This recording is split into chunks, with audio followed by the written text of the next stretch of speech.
BC కాదంటూ ప్రధానమంత్రిని ముఖ్యమంత్రి రేవంత్ రెడ్డి కించపరిచారని దీన్ని తీవ్రంగా ఖండిస్తున్నామని జాతీయ బీసీ సంక్షేమ సంఘం అధ్యక్షుడు ఎంపీఆర్ కృష్ణయ్య అన్నారు.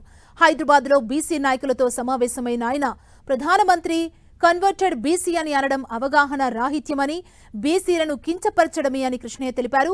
ఇది బీసీ సమస్యలపై జరుగుతున్న ఉద్యమాలను పక్కదారి పట్టించడానికి చేసిన ఎత్తుగడని విమర్శలు చేశారు. దేశంలో అత్యున్నతమైన ప్రధానమంత్రి పదవి బీసీలకిస్తుంటే ఓర్వలేకపోతున్నారని కాంగ్రెస్ పై ఆయన ఆగ్రహం వ్యక్తం చేశారు. తక్షణమే ముఖ్యమంత్రి రేవంత్ రెడ్డి బీసీ సమాజానికి క్షమాపణ చెప్పాలని కృష్ణయ్య డిమాండ్ చేశారు. ప్రపంచంలోనే ఒక గొప్ప ప్రధానిగా గుర్తింపు పొందుతుంటే ఈ దేశంలో ఉన్నటువంటి చిల్లర రాజకీయాల కోసం ఒక గొప్ప మహానుభావుని కులం పేరు మీద వక్రీకరించడం అనేది అది చర్చనీయాంశమే కాదు. అది ఎందుకు అది చర్చనీయాంశమా? బీసీ కులాలను ఎట్లా అభివృద్ధి చేయాలి?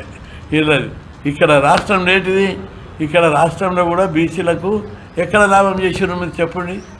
ఇద్దరే మంత్రులు, కేంద్రంలో 27 మంది బీసీ మంత్రులు ఉన్నారు, ఇక్కడ 2 మంత్రులు మాత్రమే.